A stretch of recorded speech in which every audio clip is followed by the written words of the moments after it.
Assalamualaikum warahmatullahi wabarakatuh. Selamat datang dan jumpa kembali di kanal saya. Semoga kita semua dalam keadaan sehat walafiat. Amin ya Allah ya rabbal alamin. Baiklah, pada kesempatan kali ini saya akan membahas tentang klasifikasi ilmu menurut agama Islam, atau klasifikasi ilmu yang harus dipelajari oleh orang Islam. Dalam kitab Ihya Ulumuddin karangan Imam Al-Ghazali, ilmu dibedakan menjadi dua jenis menurut hukum mempelajarinya, yaitu fardu kifayah dan fardu ain. Ilmu yang hukum mempelajarinya fardu kifayah adalah ilmu yang apabila ada salah satu di antara kaum muslimin yang telah mempelajarinya, maka itu sudah cukup menggugurkan kewajiban orang Islam lainnya. Termasuk dalam kategori ilmu ini adalah ilmu hadis, ilmu tafsir, ilmu kedokteran, ilmu biologi, dan ilmu-ilmu umum lainnya yang bermanfaat.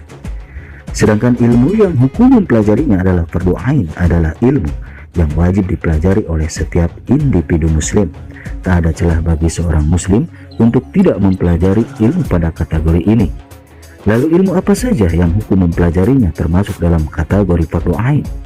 Menurut Syekh Jainuddin Al-Malibari dalam kitab Mandumatul Hidayatil Azkiya ila Thoriqil Auliya dijelaskan, ada tiga ilmu yang wajib dipelajari oleh setiap orang muslim dengan kewajiban fardu ain.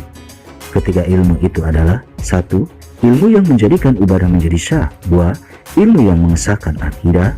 3. Ilmu yang menjadikan hati bersih. Dalam kitab itu Al-Malibari menuturkan, pelajarilah ilmu yang mengesahkan ibadah, mengesahkan akidah, serta mensucikan hati. Ketiganya itu fardu ain hukumnya.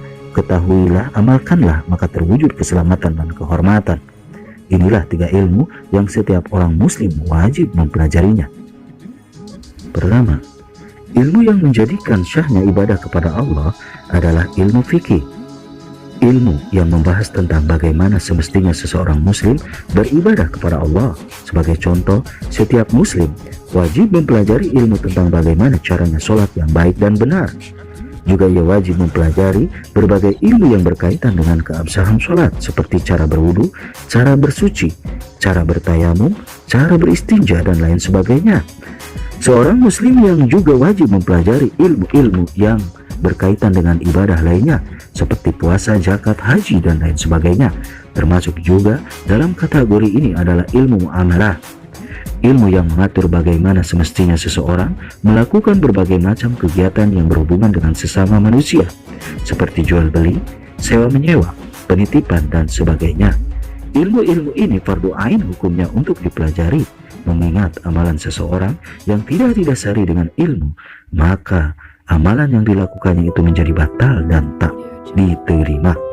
Sebagaimana dituturkan oleh Ibnu Ruslan dalam kitab Jubahan, setiap orang yang beramal tanpa ilmu, maka amalannya tertolak atau tidak diterima.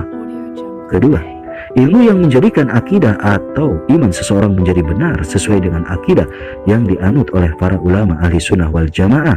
Dengan mempelajari dan memahami ilmu ini, maka seseorang akan terjaga dari akidah-akidah yang rusak dan tidak benar.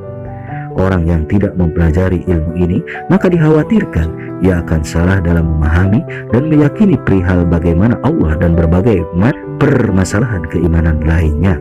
Ketiga, ilmu yang menjadikan hati bersih dari berbagai macam akhlak yang jelek seperti riya, sombong, dengki, hasad, dan berbagai macam penyakit hati lainnya.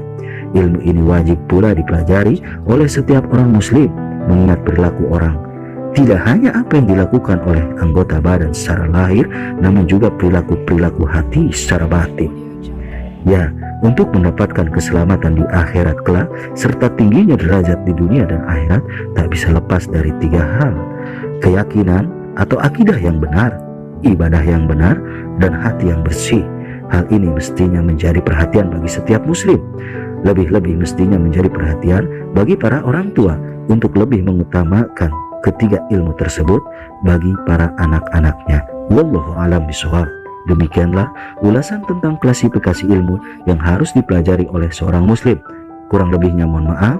Wabillahi taufiq wal hidayah wal afu minkum. Wassalamualaikum warahmatullahi wabarakatuh.